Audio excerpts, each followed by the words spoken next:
Thank you for hopping on, girlies. We were just actually talking about Swig, the dirty soda brand that was very much already present and around, but popularized by the Secret Lives of Mormon Wives. Have you watched? I watched that because of her. I have watched. We can save this for our end of podcast question. Okay. Because I have a question about it. For her. Okay. There's a new Swig in Texas, and is it in Houston? We're in Texas. It's on the outskirts of Houston. It's like actually in another neighborhood. And, which one? But yeah, I just think that putting cream, any type of cream, but specifically I think I've heard coconut cream is really popular. Putting cream in any type of soda drink is gross. Because the creaminess and the fizziness, they don't go together.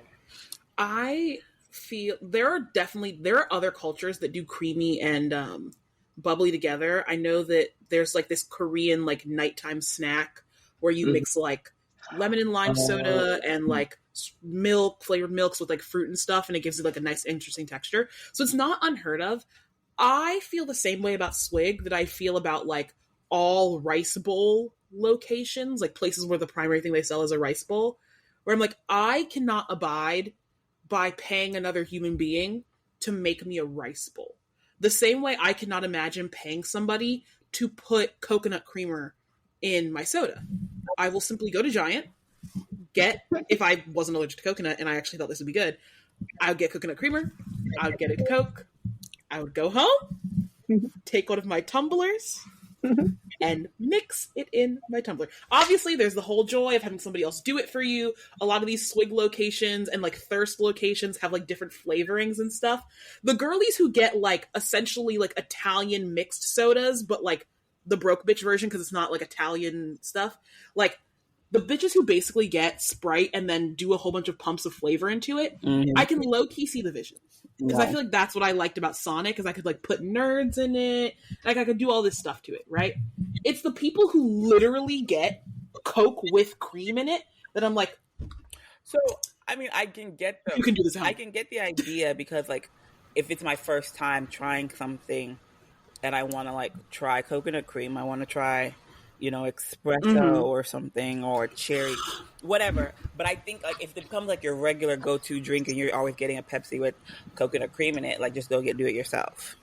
Yeah. Kind of like a way for you to try a little bit of everything and then decide what you like. Yeah, I see the vision. I just don't agree with it. It doesn't land for me. It doesn't land for me. All right, baddies, we can hop right into fashion. We're filming this once again a little bit late, and I would like to go to bed, so we're not gonna linger too much. And I can go first because I have two strong candidates for my feelings. Oh boy. First up for Project Runway. And I'm shocked that I'm saying this. I'm truly shocked that I'm saying this. Oh, God. George Russell in the Mercedes outfit swap video. He moved me. He moved me. I'm sorry. He moved me a bit. I fear that he moved me slightly. I was moved. I was moved by him in that orange vest. I was moved a little bit. I was moved. I don't know. I was moved. I don't know. I was moved. Lewis was serving high fashion in it. He looked like a middle school English teacher. George, no. I mean, Lewis, when he wore that outfit, like, I think a month ago, was serving high fashion. Yes, George gave me a little bit of an insight to what George could look like, a little bit less buttoned up, a little bit more rugged. And I think that's what moved me a bit. Because I think I like George on the two ends of the spectrum. I like his cosplaying like he's a normal person. And I like when he goes full aristocrat and really leans into his overbearing richness. And I think those are his two real locations. Honorable mention for like an in-between Project Runway and What Not to Wear, because I actually have zero clue how I feel about it, is Yuki's skull and crossbones outfit. Yeah. On one hand, I think it's a little bit ugly. On the other hand, it is serving high fashion, I fear. I fear the king is serving off the runway, I'm impressed. I don't know what his designer is, but he is serving. And for that, I have to give him a little halfway in between.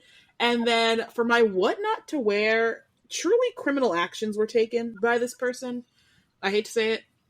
My man, Checo Perez, in this Red Bull Racing shirt where racing's upside down and it's like a weird muted gray box on a white t-shirt. I just don't get the shirt. I'm just confused.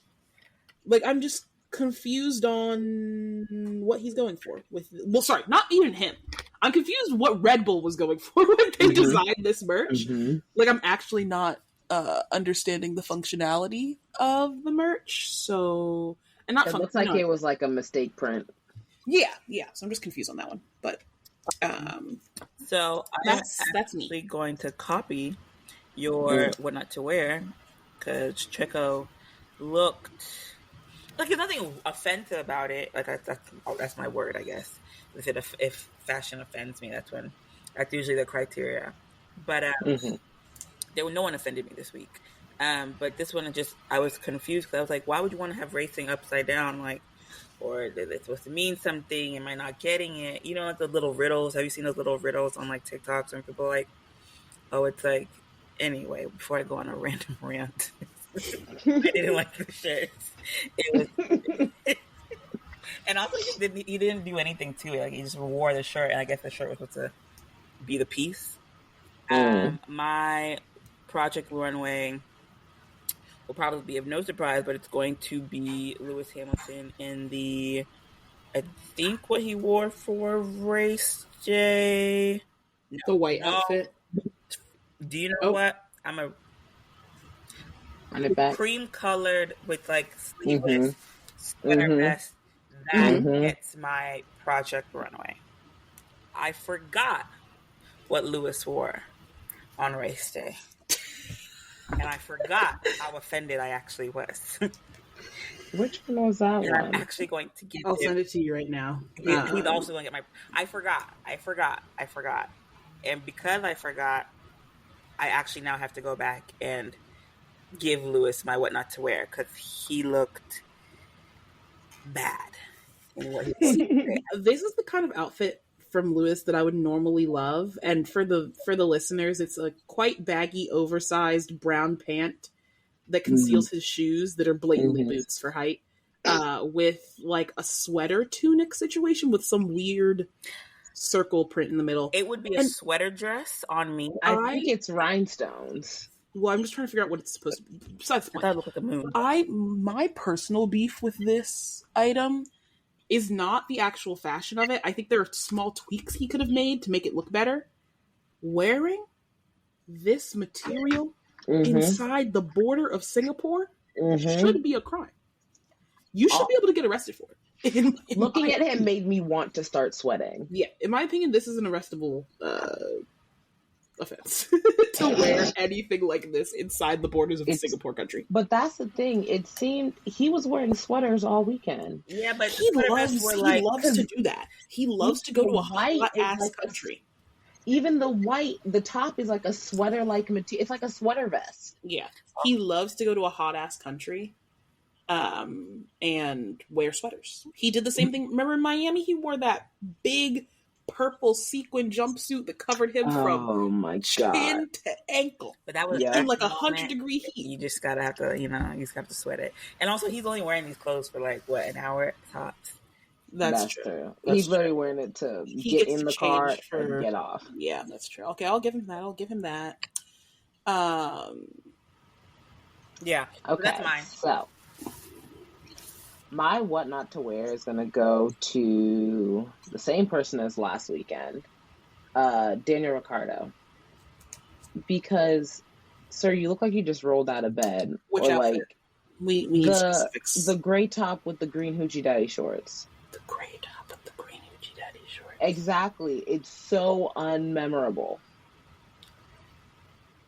Hold up, I'm finding it. it. Oh, it's on Kim Emlyn. I see. I just you didn't try the green shorts with the plain. It's just it's so plain. It's You didn't try. And this is your last ever F1 race. You didn't try. Allegedly. We didn't know. Allegedly. And we don't Allegedly. know. Allegedly. But you couldn't be bothered. You couldn't be bothered to put on even proper pants. No? Okay. I get it, it's hot, but like, Jesus Christ, try a little bit.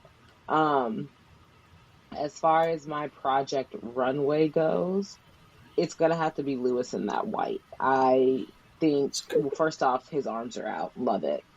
And then I just love like a monocolor look, monochrome moment. Also, you can see his abs through the top, so that's real nice. That's great. I would also like to add something to my what not to wear, and that is Jared Leto in this see-through silver mesh. Oh my God. One, I did see that. Why is Jared Leto here? Yep. First thing. One. Secondly, what are we going for with this top, Jared? Who knows? What are we going for? I had a top exactly like this in sophomore year of college to go drink jungle juice at ASIG. Okay. Why is Jared Leto copying my look? I wore this look. I've worn it before. It shouldn't be on you, Jared. I think he was just hot. You need to be original, my king. I think he was just hot. I think he should have worn a wider mesh and cut off the sleeves. Maybe I could respect it then. So basically a mesh vest. Yes. Okay. Yes. This is a been there, done that 2010s fashion mistake. Anyway, we're going to move into some F1 news. My first piece of news, I can't actually remember if we covered it, but we're going to cover it extensively this week, which is Max Verstappen's beef with the FIA. For those of you who may not know, Max, beefed with the FIA. He essentially said a curse word and they penalized him and gave him community service for it. That beef remains long standing. There has been, discussion in the media about the beef. Max has been limiting his discussions during FIA press conferences and having his own Max Verstappen press conferences outside of those FIA conferences. All of the drivers have basically said this is absolute bullshit. And it appears that the drivers are having conversations about what to do coming back from this 1 month break we're about to go on and what they're going to do to protest, may be the wrong word, but to address this entire situation of the FIA essentially going, if you say anything we don't like, you will be penalized. Honestly, I thought that was kind of crazy, not gonna lie. First off, the way the guy even said anything to him was crazy. What was it he said again? Watch your language or something like that? Something. I thought that was a little crazy. You reprimanded him like he was a child. Yeah, it was a bit ridiculous. I also think it's just like, let's be real. This is F1. Bitches have money laundered. We got sexual assaulters walking around the grid. And Max Verstappen saying his car is shit is a problem. If I remember correctly, the excuse that the FIA used was like basically like you're supposed to be role models or something along those lines. And I'm just like, I don't know why cursing automatically disqualifies you from being a role model. Like, it's not, and he didn't say it like. He just said it to somebody. Yeah, he didn't derogatory. He didn't say you're a piece of shit to somebody. He literally just said the car was shit. The car was shit. I think children can learn, can learn to use more colorful words. Maybe not that colorful, but hey, I just didn't think it warranted a punishment or like a finger wag or whatever. But it seems like every couple years the FIA needs to do a little move and shake. Yeah, which is. I also feel like what I thought was the funniest part of all of this was Max's excuse for why he had cursed, which was Max saying like, "Oh, I'm so sorry. English isn't my first language. I'm not fully fluent. The way I learned English, it's perfectly appropriate to use curse words as adjectives." And I was like, Max, now good well, you're fully fluent in English. You've been speaking English since you were a very small child. We have it on footage. But I love that he immediately went like, I don't understand English well. Extremely so I don't really understand what's upsetting you. He's talking about the way I learned English. I thought that was hilarious. Like, how did you learn English that was outside of the norm? Hey, you never know. But I know I just think it's kind of ridiculous, and I am glad that it is kind of showing how nonsensical the FIA can be at times. No, literally, downfall of the FIA. I want them to burn for the many things they've done, but especially wronging my men. Yeah. In more Red Bull news, Red Bull had planned a wonderful fan-submitted livery for Singapore, and they could not do it. What happened? Because Red Bull was saying that their car was so dog shit that every little bit of weight mattered, and that the livery would have made the car added too much additional weight to it. And so they were like, JK, we're going to have to just stick with our base paint. We can't add any more paint to this. That's crazy when your car is that on such a fine line that you can't even switch out the paint. Paint a little bit of paint. Just because if you look at it, they essentially were doing cultural white painting on it. Mm-hmm. And it was so you're not even completely dipping the car. It's just white paint. It's just some white paint. You can't do the little bit extra white paint. The car is that hair trigger bad. That's crazy. I hope that... I mean, they seem to have semi-identified a lot of the issues with the car. I do think that they did some stuff. So hopefully whatever they bring to Austin will double up on the stuff. And bring them some success. But that's insane. I mean, we'll talk about this when we get to the race. When we talk about the race, but I am actually kind of hoping Red Bull continues to suffer a little bit, just for a little bit longer. It makes it a little spicier. I'm ignoring you. I'm ignoring Max you. is trying to shake it up a little too much. A little bit too much, okay? We got too much at stake for those kind of shakeups. I mean, I would never utter these words. Because I'm actually about to utter these words because that's going to break my heart. But if we could get another type of Abu Dhabi 2021, I understand that my heart got crushed and my soul was crushed and I never viewed F1 quite the same afterwards. But if we could get something like that, down to the last lap. But you don't actually, the thing is, you don't actually want that. With Lewis and Max, it brought exhilaration and excitement because of how tension-filled and truly satisfying an ending could be. Neither of these endings will be truly satisfying for you, Bex. Yeah, that's actually you're not actually going to enjoy that. Yeah, I really won't. You're not actually going to enjoy that. You're being blinded by your bias, okay? Evaluate your bias. In more Red Bull news, some Red Bull strategy guy is moving to McLaren. Yeah, I was trying to figure out. I don't know or care about this man, but he is a strategy guy, and he is moving to McLaren. So Red Bull did they give any kind of a reason? Year. Was he? It's insane. Was he let go, or did he No, he's moving to. Yeah.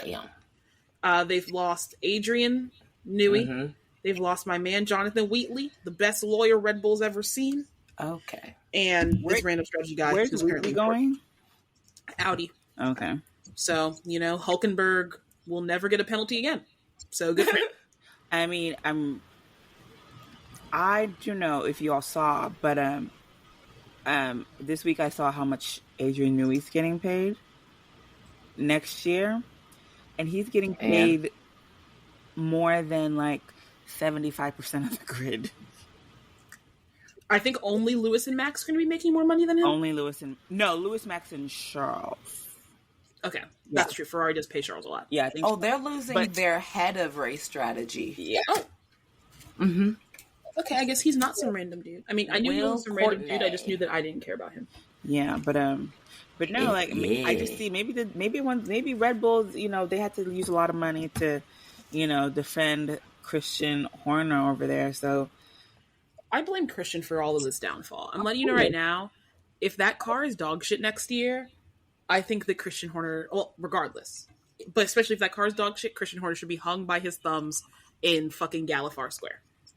Hang that man in the middle of London by his thumbs. Not by his neck, by his thumbs. Not by his thumbs. People give me crazy wholeheartedly support, and I will be there to throw a tomato. Girls trip. All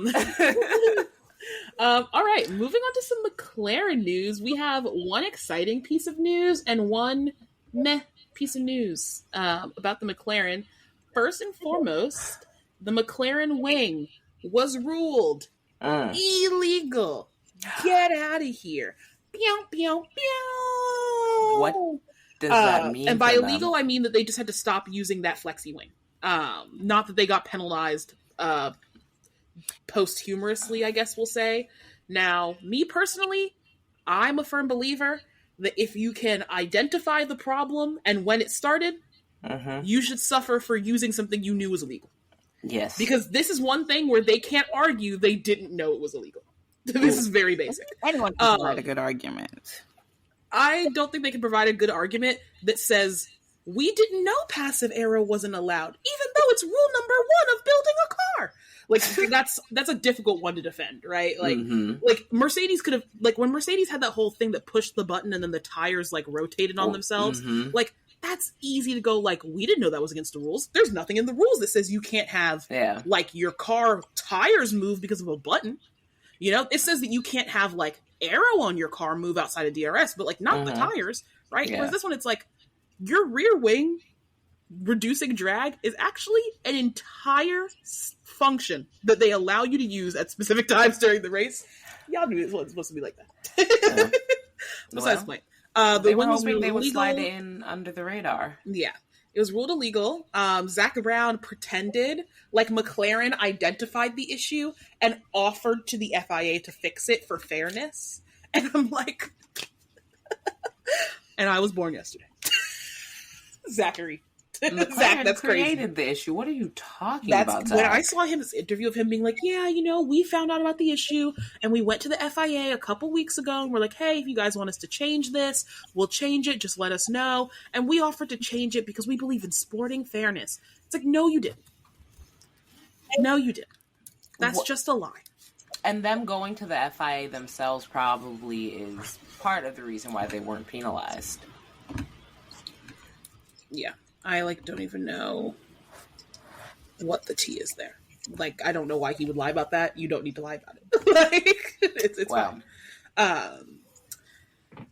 In other McLaren news, and this is our last piece of news because we will talk about Daniel Ricciardo at the end of the race. In my last bit of news, last week when Checo and Carlos crashed, you know, good vibes, I guess, but also bad vibes.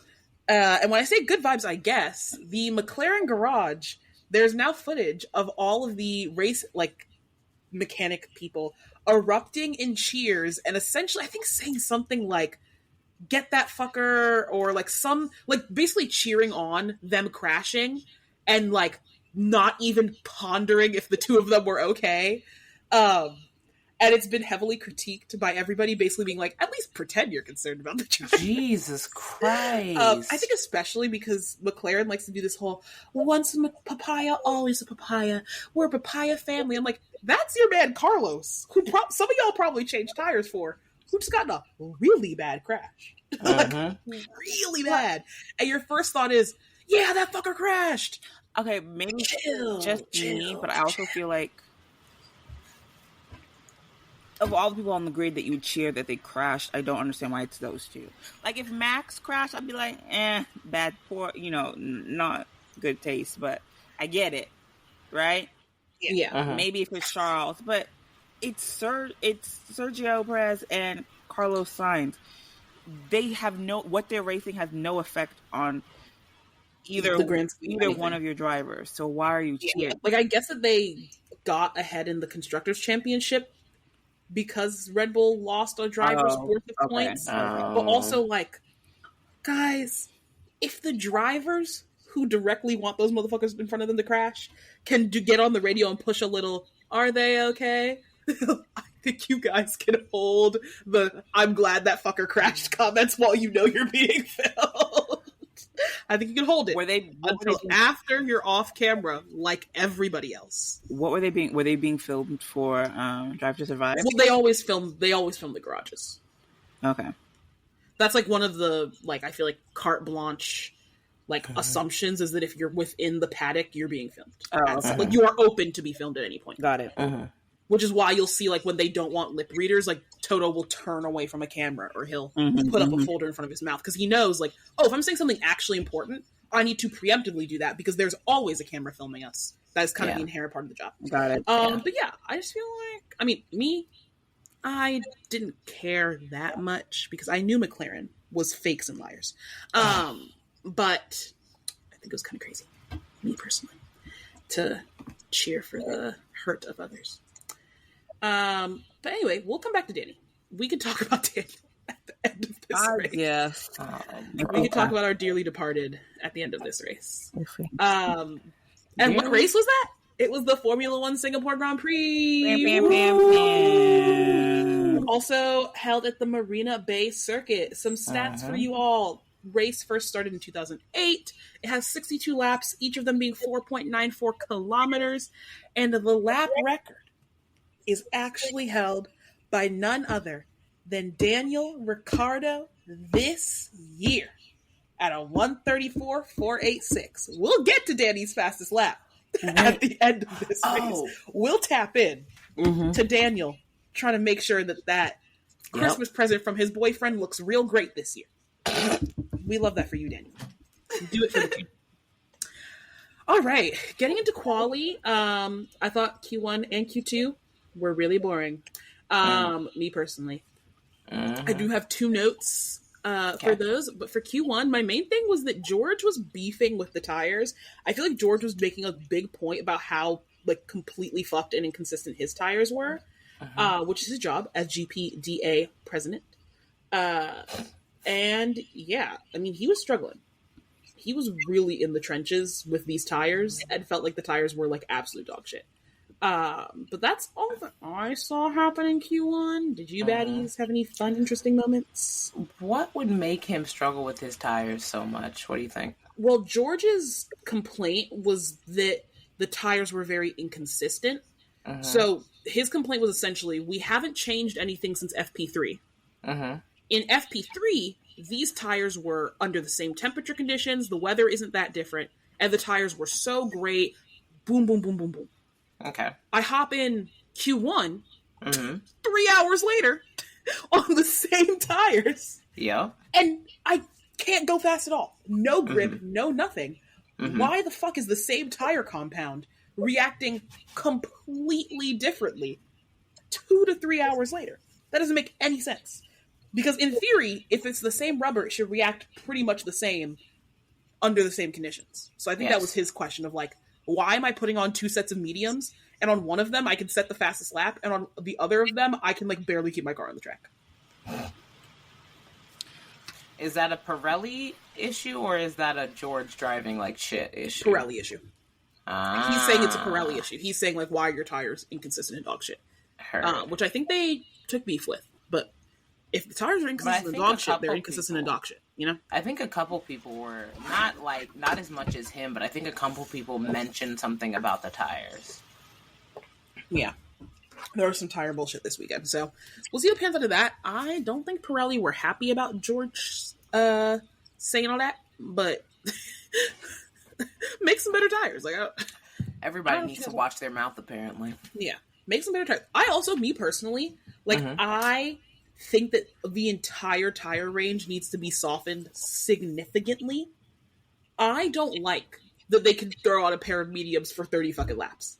What do you mean? That's no fun. So, like, they have 5 tires. Yeah. And then they pick the 3 tires from within those tires. I think the entire range needs to be shifted softer. Like, I do not think that a hard tire should be able to last 60-something laps. None of the tires should be able to last the whole race, in my opinion. But, so, are you saying that the range of tires needs to be switched, or strategies, like there should be a strategy requirement, like they have to use, like you have to do 2 pit stops? I mean, sure, I don't particularly care about that. I think that you could also solve this issue by, the thing is, because I don't think that they want to mandate 2 pit stops, right?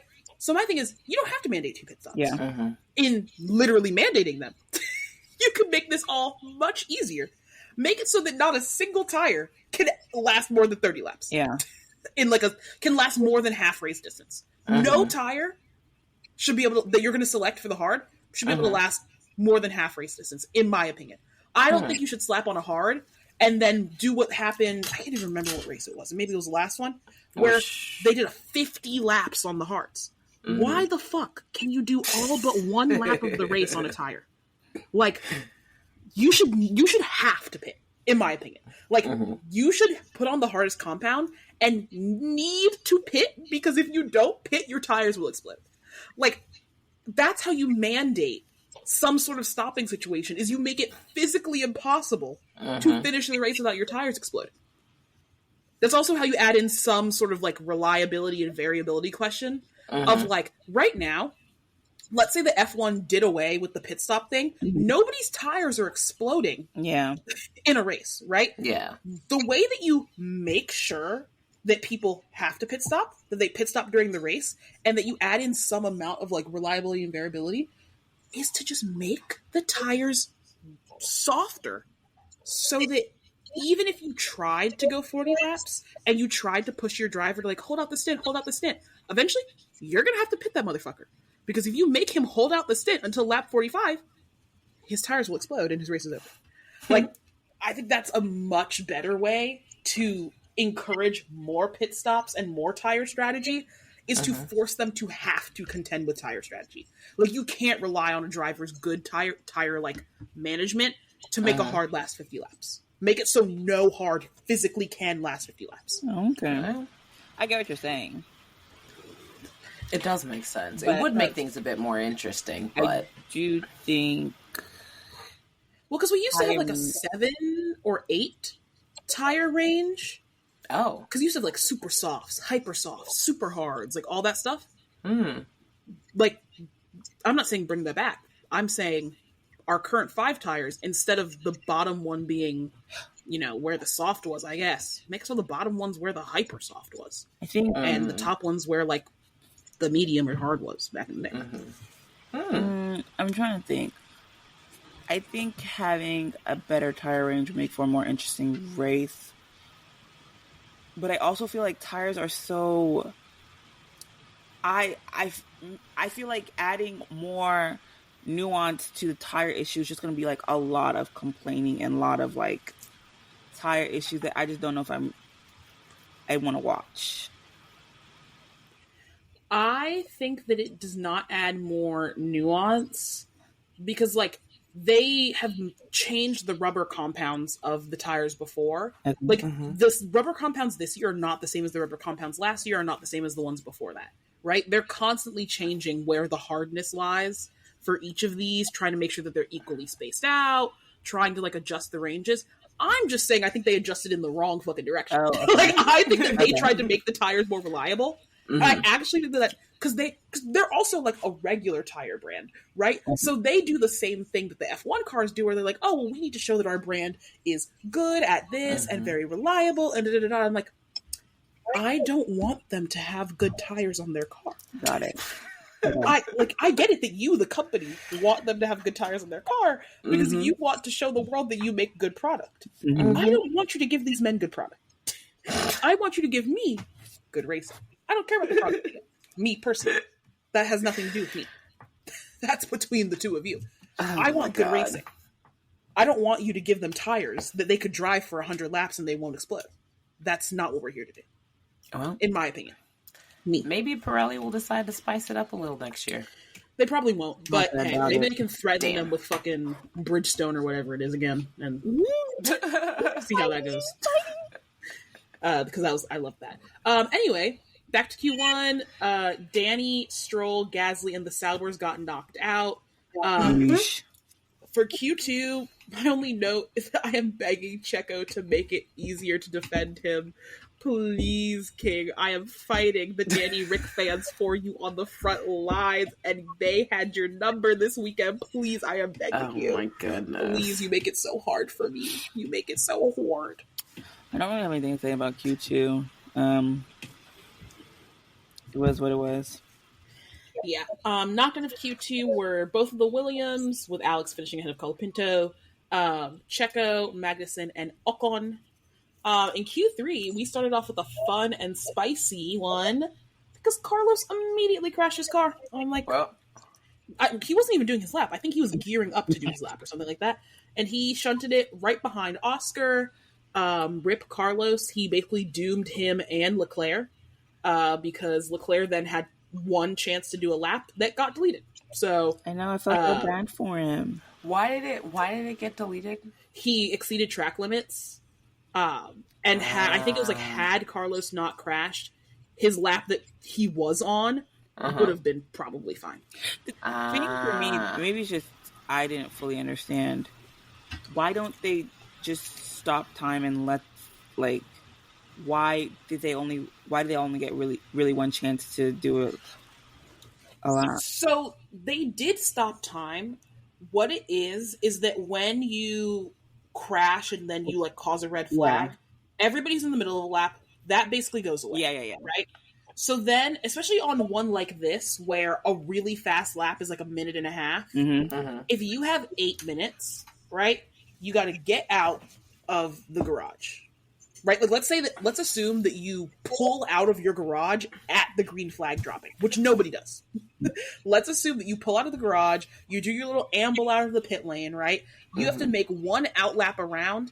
Your outlap's maybe going to be 2 minutes. If you're doing like a nice, quick, fast outlap, right?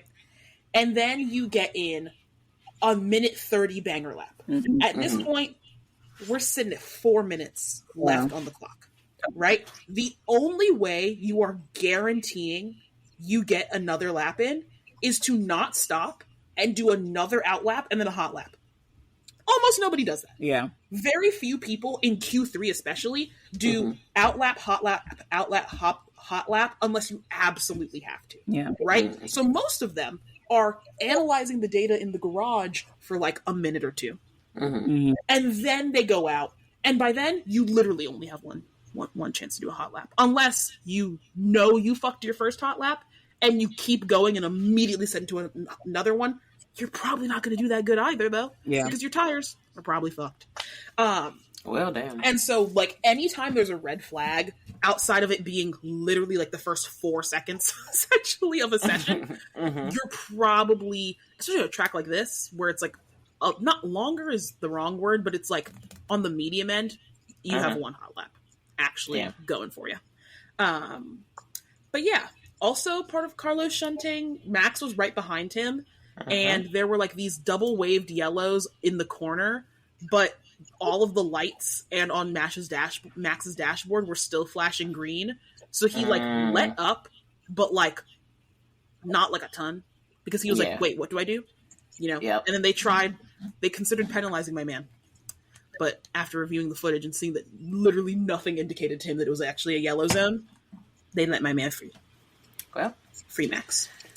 Good for him. The end result of all of this is that Norris got pole. Woo. But Max got second. So, you know, that's good for him. Any other qualifying highlights, baddies? No. This was the race with the lizard, right? Yes, oh my God, yes. The Godzilla lizard. Love the lizard. There were 2 of them. There were many lizards. There's a family of lizards that have been named over the years. I believe Max named one Godzilla back in like 2018 or 2019. I don't remember the other 2 lizards' nicknames. But we love the lizard. Cute. The lizard was putting the little volunteer guys to work. Putting some cardio. When they started making fun of how the lizard was running, I was like, okay, y'all are having too much fun with this. He a track star. Anyway, we can get into the race. And baddies, I thought everybody would be very excited to know. Oh, God. You changed it. Finally. I changed my intro because Lando did not bottle the start. Congrats to him. I'm glad you finally converted a pole to a lap 1 lead. It's an accomplishment every young man has to make at some point. And you decided that 6 years was a good time. So, love that for you. Rip the nickname No Leads. You served us well since his first poll. You've done a lot of work for the community. The only other thing I have for the start is my King Colapinto dive bombing like 3 or 4 people on that track, and Alex being like, "What is he dive bombed all of us?" And it's like, honey, this is a race. It's a race. He's a driver. This is lap 1, corner 1 of a race. I fear he may indeed dive bomb you. I saw a really funny tweet that was talking about how Franco is used to driving an F2, where he's with a bunch of other crackheads who, if you don't dive bomb them on lap 1, they'll just crash into you. And so he was just like, oh, the only way to maintain position at lap 1 is that you have to dive bomb everybody. And you just have to like send it, and you're either going to crash or not. And I thought it was great. I love him. Colapinto's my guy. I fear that I'll be very sad if he does not get a seat. I need him to have a seat on this grid. I don't care. He's been a fun addition. He takes. Yeah, he's been a real fun addition to the grid. He's been very good and very entertaining. Yeah, like, I don't really care whose seat he takes. I need him to take it. Did y'all see the little video of him during the driver's parade? Where they're like, trying to go up to Lewis and then just nervously standing there. He was so cute. He was so cute. Oh, so cute. But no, I really like him. He's been, and I mean, he scored more points for Williams during these, 2 races?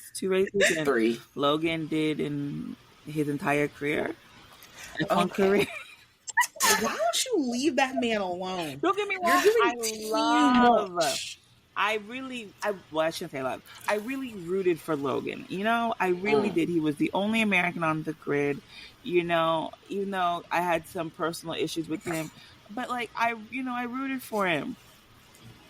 But the fact he scored 0 points. He did not score 0 points this year. He is a point scorer. Oh, this year. Okay, I'll take that. The commentators were being so shady because they were like, "Oh, Alex isn't used to having to actually race his teammate." I was like, "Oh my god!" Alex's stocks have been declining ever since Colapinto joined. Because obviously, being with the likes of Latifi and fucking Logan will make anybody look good. Anybody will look absolutely fantastic next to them.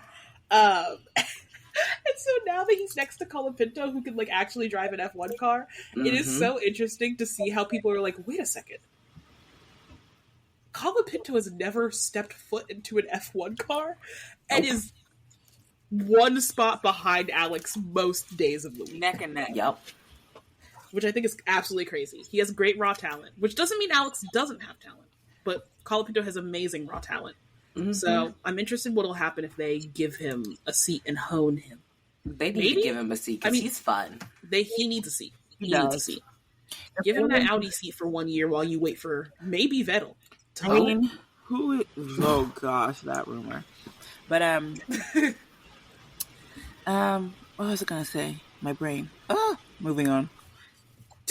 Anyway, I wish I could say that I had more to talk about except for basically the end of the race. This race was so fucking boring. I was watching with my boyfriend's best friend, Anthony. Shout out. You don't listen, but shout out to you. I was watching with him, and both of us, he's a lifetime Ferrari fan. I obviously host an F1 podcast and love F1. Both of us looked at each other at like lap 27 and we're like, should we just go back to bed? Like, should we just go to sleep?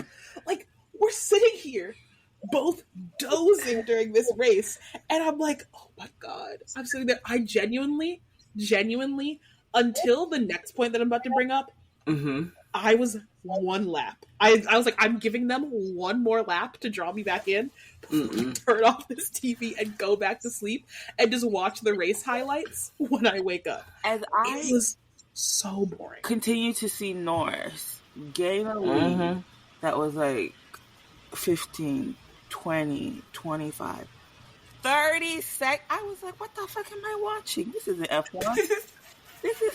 I don't know what this is. And then as you start looking down, you see like what? I forgot who it was. Someone else like was behind. It was like 17 seconds or 14. I was like, what the hell is everyone doing? Like, gap difference was pretty big. Everyone was just cruising around the track. Well, because Singapore's overtaking is like almost worse than Monaco. Yeah. I think it was like, I can't remember what I can't remember if it was Will Buxton that said it about this track. I think he did, where he was like, it's like almost as important to like be your track position as Monaco, because it is so dog shit for overtaking. And just Singapore is a street circuit, correct? And I did hear that they said like the pit lane is one of the longest, like the. I think so. And so I was just, and I feel like hearing everyone was like, oh, undercut, everyone's undercut. And I was like, I am not intrigued at all. It just wasn't, the race in general just wasn't doing anything for me. And I was already trying to get up to go to church early, and then I was just like, this race is actually putting me back to bed, and I actually you needed to pray to the Lord to get us a better race. Actually didn't go to church. Okay, well, isn't this maybe that's the why the hardest? Lord gave us this bad race. Well, isn't this also the hardest race on the drivers physically? This is one of the most physically demanding races, which we will tap. Yeah, we're gonna tap into that one because I got an update about that one. We'll tap in, but it is very physically demanding. Sorry, I can't help it. Okay. Anyway, what I do have to say about Lando's 30-second lead is that the thing that actually kept me and Anthony watching this, as we were about to turn it off, is that with a 27-ish second lead, we all of a sudden see Lando lose 4 or 5 seconds. Yep. Because tell me how this man has a 30-second lead and he's still almost crashing into walls. Why the fuck are you almost crashing into walls? That man tapped the wall, 3 times? He tapped the wall 3 times, and I believe the second time he did it was like if he had braked an inch less, his race was over. He was going to crash into that wall. Just and out by himself. All by himself. And I'm like, you're all by yourself. You can't even see anybody else. You don't have, like, not that you don't have any pressure on you, but like, bro, you can just cruise. Race. Like, there's literally no point in doing this. That was the only thing that tapped me in. And then I immediately lost it again. I was just very bored. And the only thing keeping me awake was confirming with my own 2 eyes that Max was going to get second place and not Piastri for the WDC hopes. Okay. But yeah, that was crazy. This race was so boring. So I started coming up with conspiracy theories because that's how boring this race was. And my leading conspiracy theory is I'm a firm believer that if Oscar wants that number 1 driver spot next year, he needs to do everything in his power to passively not help Lando win this WDC. I do not think that a McLaren with a Lando WDC winner is a McLaren that does the right choice. Like, the objectively right choice is that you have a driver you've had for 6 years and a driver you've had for 2 years, and the driver you've had for 2 years is neck and neck with the one that you spent 4 more years on. Yep. Go with the 2-year driver. Imagine what he's going to be like after you pour 6 years into him. Yep. He's going to be an actual world champion. And so if I'm Oscar, I am passively maintaining that 3rd place in every single race. I'm not helping Lando. I'm either 1st or I'm 3rd. That's it.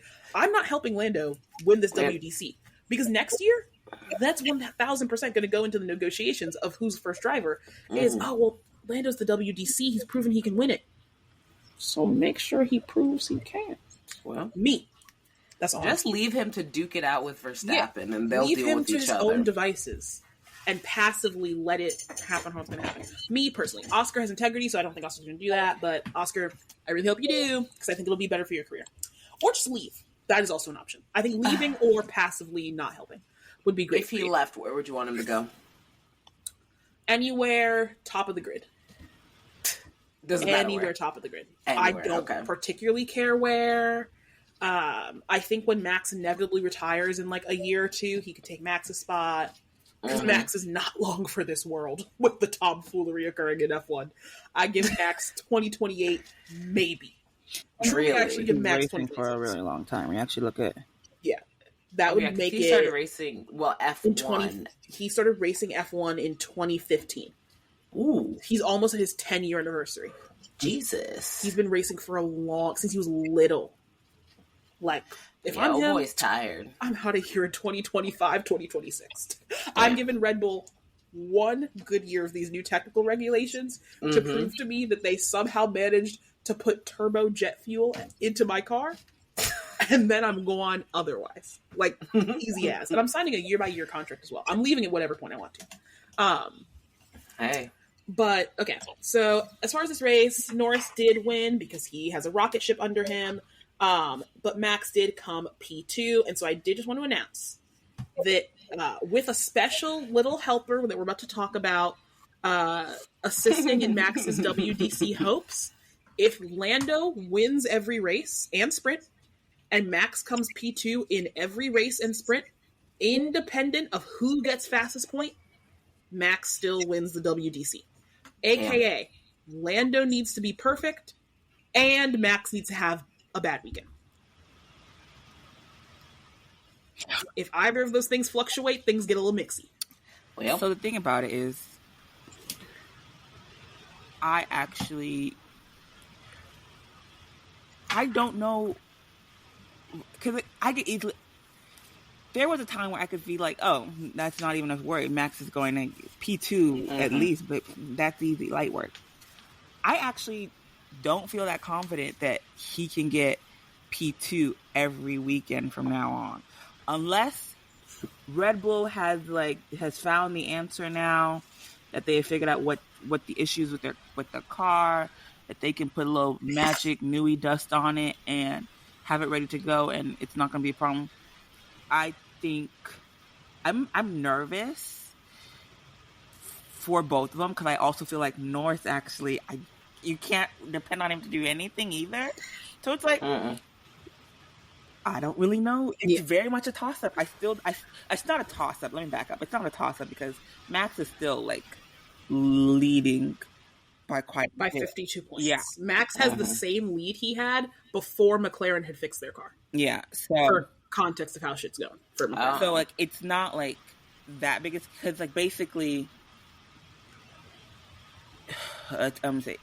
basically Max has to not fuck up. Lando has to actually go and hunt and win and get points. So I think that's the thing for me is I'm not on team Max is never going to have a bad weekend. Yeah. That would just be stupid and idiotic. I'm on team I don't think Lando's winning every single sprint race for the rest of the year. There you go. I just don't think that's going to happen. I think he's going to fuck up. I think he's going to hit something. I think he's going to poorly qualify. I think something is going to happen because I don't think Lando has actual winning consistency. He has a very, very fast car. A fast car doesn't make you a good breaker. A fast car doesn't make you very consistent. It makes you fast. So, like, in situations where Lando just needs to be fast, and that's the condition upon his win, yeah, sure. Being fast isn't enough lots of times. Yeah. If being fast was enough, many people would be world champions, and it would be easy breezy for them. Like, being fast is not the end-all, be-all of this. And, like, being purely fast. And so I fear that he may have issues in the future. Yeah. But I'm not gonna lie.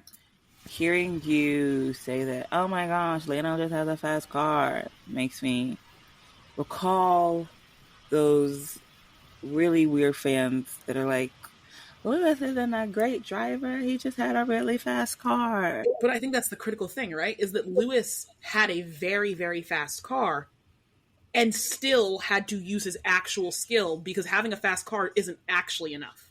You can't just have a fast car and win every single race, which Lando is quickly learning because he's had the fastest car for 8, 9 fucking races at this point. Yeah. He's won 3 of them. Like, you can't just have the fastest car. It is an actual skill game at some point, and like, he has been measured short in the skill game already. Like, nobody needs more confirmation that he comes up short. Yeah. So, like, good luck to him, except for not good luck. I hope that you fail and don't win any of the races. Okay, let's not do that. As someone who is very new to the sport, I don't see Lando being perfect for the rest of the season either. I don't think he has it in him. The thing about it is, technically, he doesn't actually have to be perfect. Because if Max has a bad race and Max is getting like P6 and he's getting P2, that's still, and I don't know the calculations or whatever, but that's still enough where he's still gaining points. I believe he needs an 8.5. There you go. Point gap. Yeah. Which, like, P2 to P6 is that. Yeah. Like 100%. I think it's more so the question of, can he guarantee there won't be any races where he DNFs? Can he guarantee there won't be any races where Oscar gets first, Max gets second, and he gets third? Or where he's out in Q1. Or he's out in Q1 and he's fighting his way up to get 7th and Max is P2. Yeah. Like, he has not shown the consistency to ensure none of those things happen. Correct. All right, we're going to talk about a very special man to close out our race review. He is the man who may indeed have put the nail in Lando's championship coffin. It is one Mr. Daniel Ricciardo. Yep. Now, why is Daniel Ricciardo special this weekend? Okay, Bex, calm down. Daniel Ricciardo is special for two very particular reasons this weekend. Reason number one is that on the last lap of the race, Daniel Ricciardo, under potentially suspicious instruction, was instructed to put on softs, and do the fastest lap, which he did in the last lap of the race, taking it away from Lando Norris and taking away the point that would give Lando a little bit of buffer to be able to fuck up like one weekend. That was hilarious. Which really cracked me up, especially because I was sitting there like, is Lando gonna like come out right in front of Max and then do a soft lap to make sure nobody can take it? And then he started fucking up a little bit, and I was like, okay, no, he's not going to do that, because at this point it'd be way too risky. If anything happens in this pit stop, Max wins, right? Yep. And I was like, okay, so he's not going to do that. And I was like, who does Red Bull think will more assuredly get them a fast lap? Yuki or Daniel? And then I saw in pit Rick. I was like, okay. So Danny is pitting. He is taking this fastest lap away because every point does indeed matter. And I was just like, a lot of people were really mad, including Zach Brown, because they were like, Red Bull like has two teams, but like it's been very clear that they shouldn't use them for sporting reasons. Like, that's not fair. Right? I'm one of them. I acknowledge it may be cheating. If not, it is. And I also acknowledge that I don't give a fuck. Okay? I'm sorry. If McLaren can cheat for fucking 9 races to get way more than 1 point, I don't really care that they deployed Daniel Ricciardo to take 1 point to win. I actually have a big problem with it, because I personally feel like, why can one team have 4 drivers and basically throw out, oh, we need points, or we need to take away points, let's just deploy this other freaking driver that we have on the grid, who actually isn't really on our driver, but is our driver because we technically pay them in a way when we...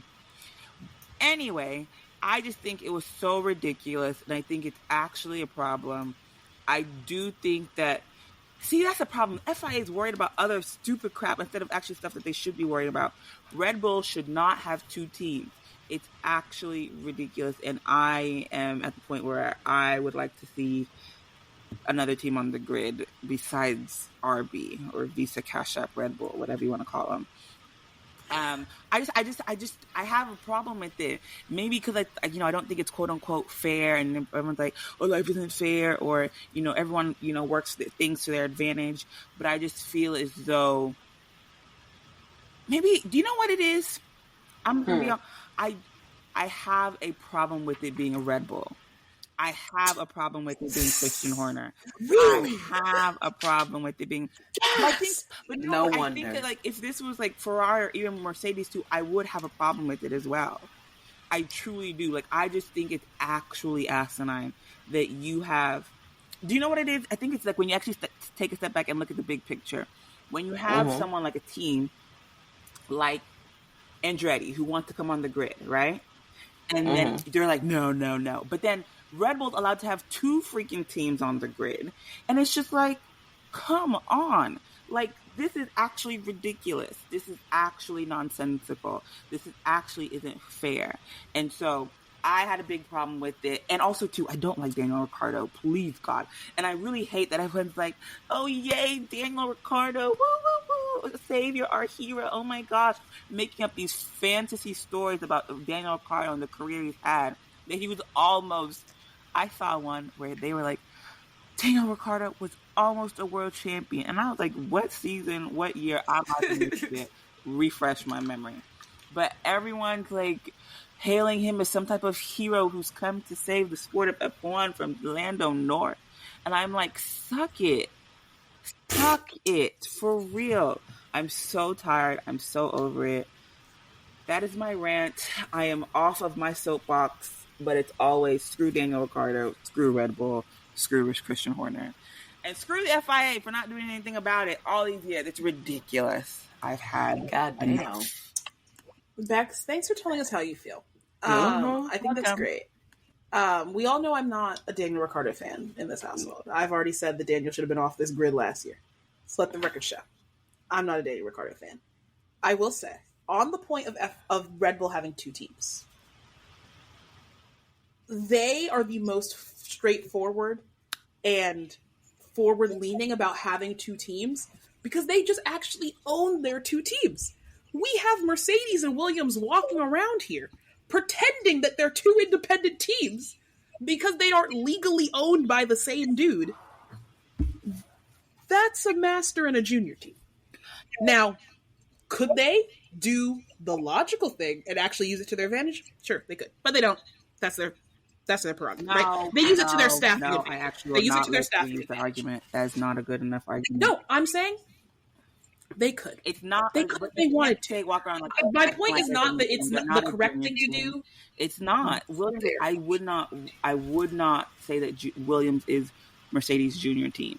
They're not. Not Mercedes has say in Williams' staffing decisions, but not in the same way that Red Bull has a complete. Red Bull has. Yeah, no, because Red Bull took the time to own their junior team. Mercedes just isn't actually biting the bullet and taking the bad vibes of owning their junior team. Okay. Like, me personally, of all the illegal shit that these bitches do in F1, this is the bottom of my totem pole because I'm also biased. Anything that helps Max Verstappen, I think they should do. I'm extremely biased, and I hold my hands up and say that. Do I think they should have two teams? Not really. Do I want them to help Max? Yes.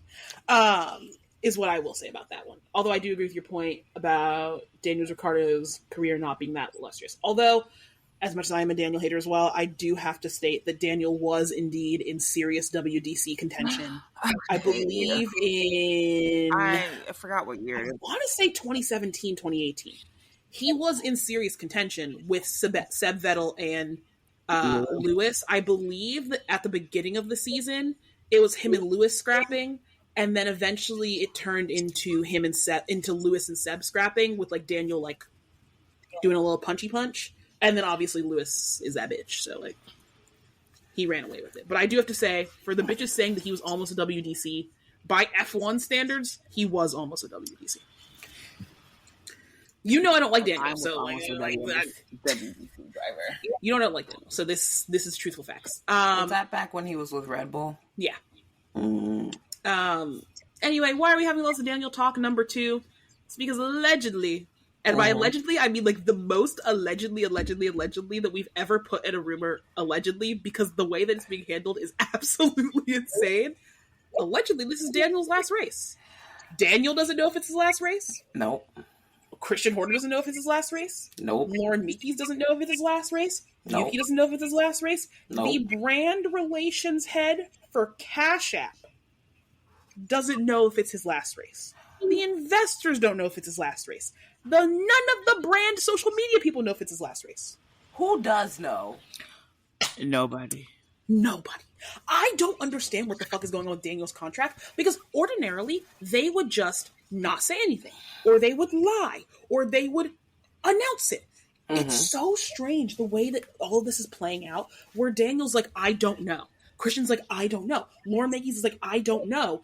And then at first I was like, okay, they're doing the typical F1 thing where they're lying and they're hedging their bets. Mm-hmm. The literal head of like brand relations for Cash App got on his Instagram story saying how he was going to be so upset if it was Daniel's last race. He can't believe things are going this way. Like, he can't believe it might be Daniel's last race. We're not going to know until Austin. And I was like, wait a second.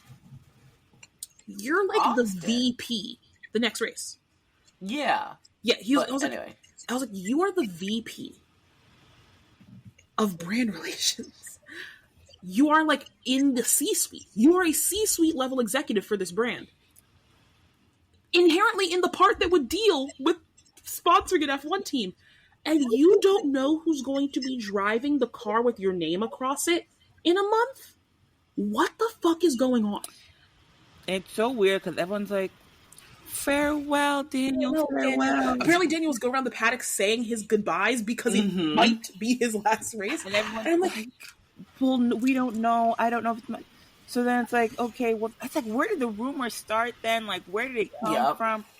Well, apparently it's because of some contracting issue between Daniel and Liam's contracts, where I think that if they don't give Liam Daniel's seat by Austin, Liam is officially out of contract, and they don't want Liam out of contract.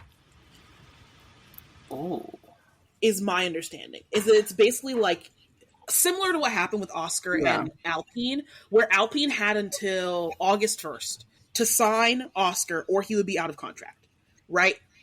And then, like, but there was some other date that actually the contract worked off of, and Oscar was like, well, that date's surpassed, so I'm officially out of contract and I can sign for McLaren. Same thing with Liam, where they're trying to avoid an Oscar situation where they wait, and then Liam's like, oh, I actually signed with a fucking Mercedes. Fun fact. Like, they're trying to avoid that happening. But it's just so interesting. There has to be some legal thing that's making it so they can't just say Daniel is leaving RB.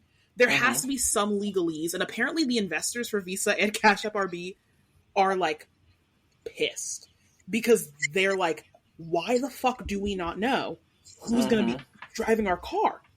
We paid you a lot of money to basically own and partially sponsor this team.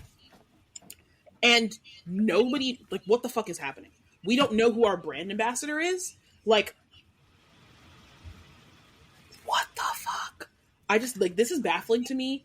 And it's, like, making Daniel Ricciardo's contract situation interesting, which I don't want to be interested in. But I love Liam Lawson.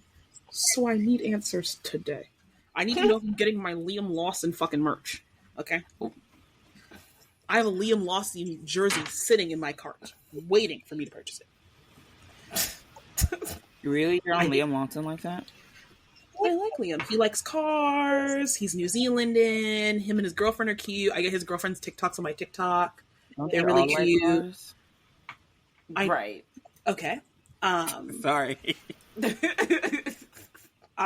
You know what? The exact same thing happened to Ollie Bierman when he was talking to Will Buxton and a reporter. What? Cars the movie on Pixar with Lightning McQueen. You know, I know that you're old. No, this is I hate you, trifling little girl. Cars is a Pixar movie featuring Lightning McQueen. Shut up, trifling little girl. I hate you. I know they've passed your time. Girl, I was still a kid with cars. Be quiet. Don't even Exactly. But no, he's a huge Cars fan. He loves Lightning McQueen, and I'm like, oh my god, you're so fun and cool. Speaking of the Ollie Bierman moment, Ollie Bierman referenced the scene in Cars where Guido goes around and changes all four of Lightning McQueen's cars in like a second. And both of the presenters, Will Buxton and some dude I don't care about, both thought that he was referencing like actual pit stop changes in NASCAR.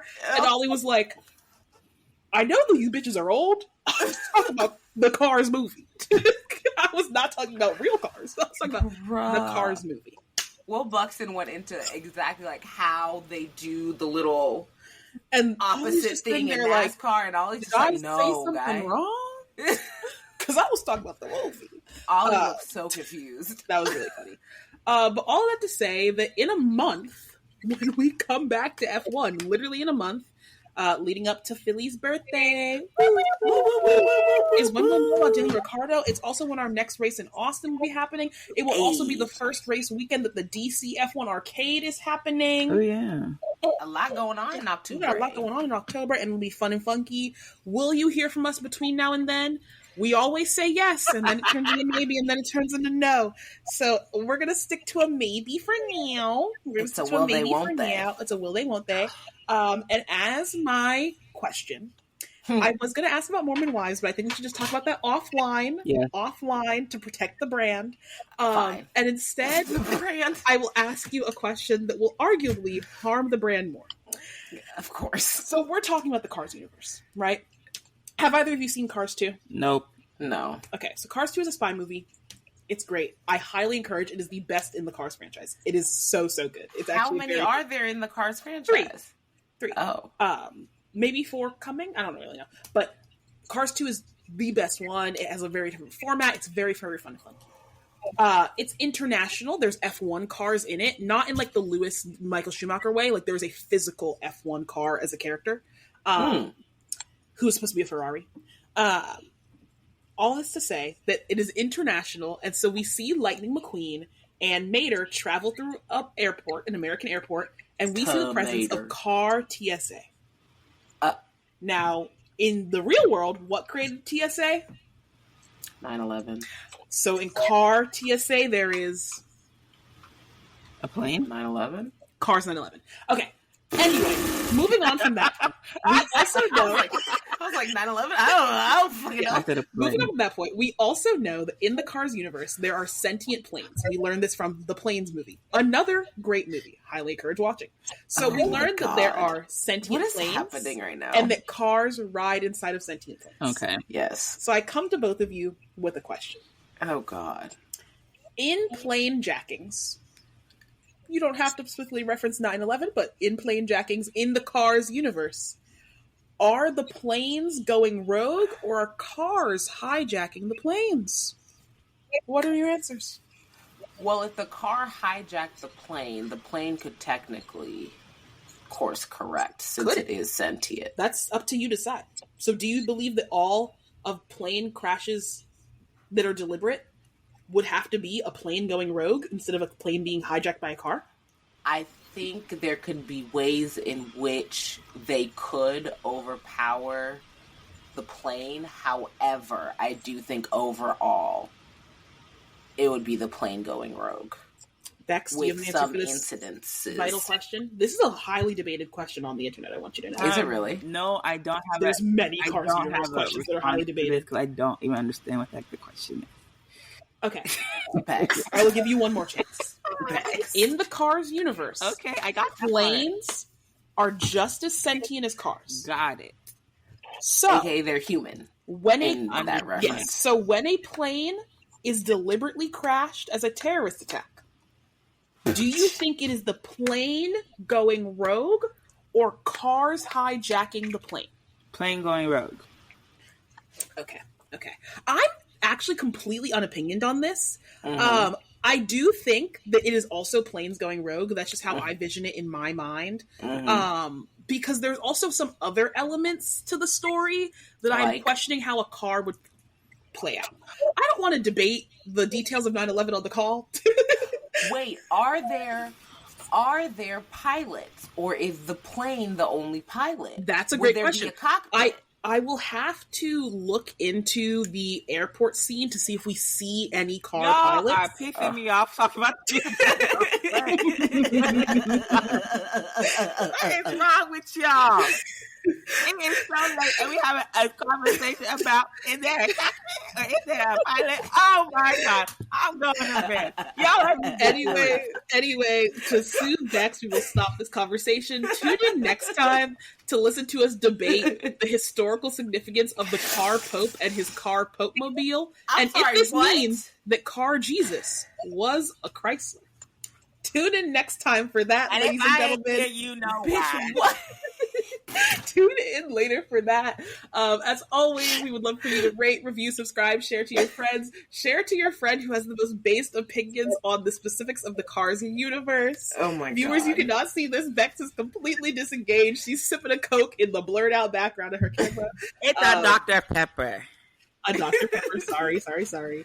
But yeah, thank you for listening, and I hope you all tune in next week. Check out our socials at 3 Girls 1 Track on everything. You might have to type in the numbers, you might have to type in the letters. It'll be there either way. But yeah, Thank you, and goodbye, listeners. Goodbye.